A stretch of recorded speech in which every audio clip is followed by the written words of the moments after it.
As I was growing up, I was always in the back of my mind scared of hellfire because it's something my mom scared me about. She just constantly reminded me that you're not being good to me. You're gonna end up going to hell.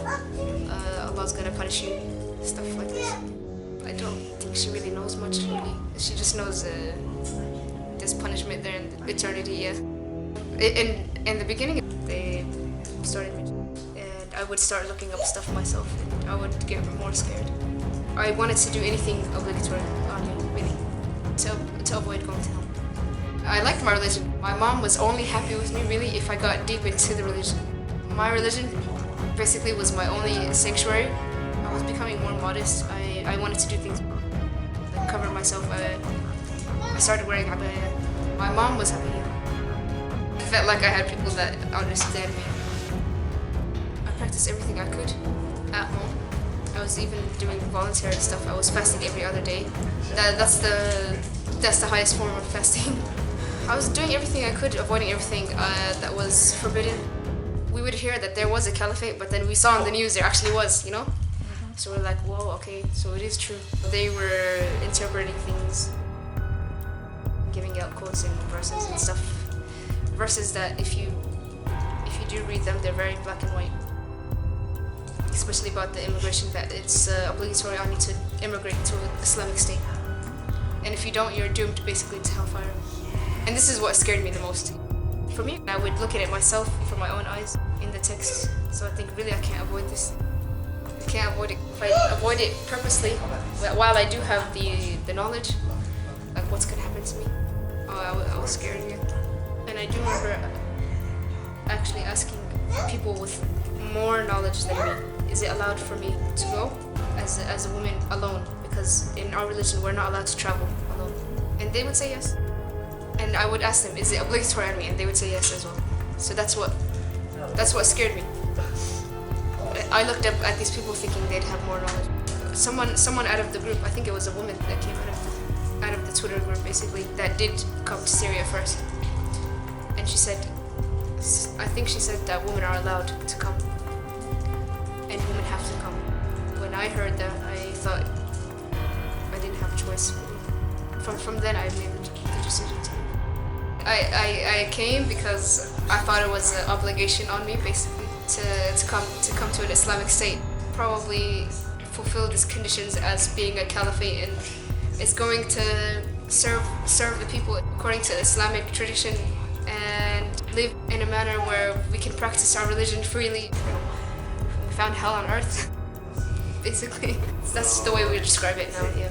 In our religion, it is true. We do have to have like an Islamic state, but definitely not the way ISIS did it. Definitely, yeah. They would declare disbelief basically on anyone that wanted to leave, and we were shocked about that. We're like, okay, so basically every one of my family members in America are disbelievers, and they would say, yeah.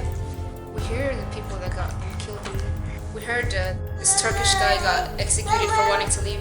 It was like a cult, really. It was very scary to speak against him. No one like dared to speak against him.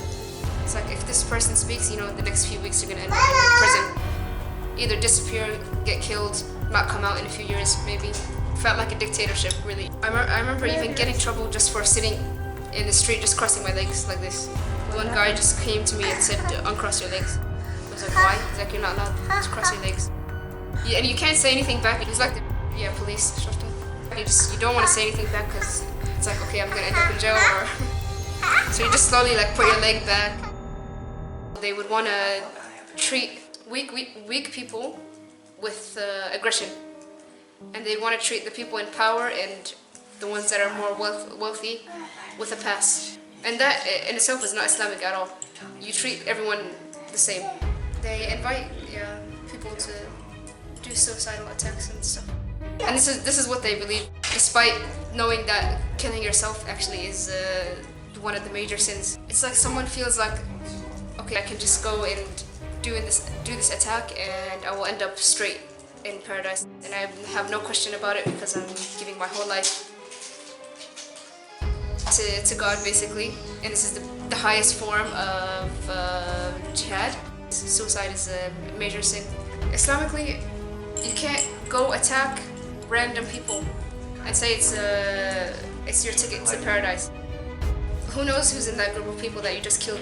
Children, people that are not involved in anything that has to do with your enemy, which is what war is about. You know, two enemies fighting each other is understandable, but when you go out in public and do an attack and you kill innocent children and women and even men, you know, every life that you take, you're going to be asked for it. My God, what are you going to say to justify the kids that you've killed? In those attacks as well, could even be your own relatives. You hear rumors like the leaders in Turkey were like, what the heck? Why would he be in Turkey if he called everyone to the Islamic State, you know? What kind of ruler is ruling his people outside of his country? And then we'd hear rumors that he's not there. We'd hear rumors he was sick, basically that he was not in power at all.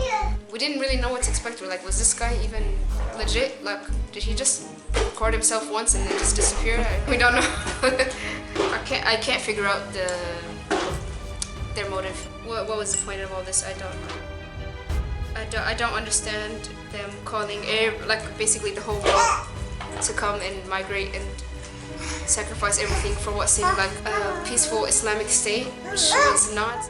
And it's not obligatory on you to be in that state. I was new to there was just a bunch of youth teaching other youth. I really thought I was the only one my age wearing abaya. I was the only one my age covering.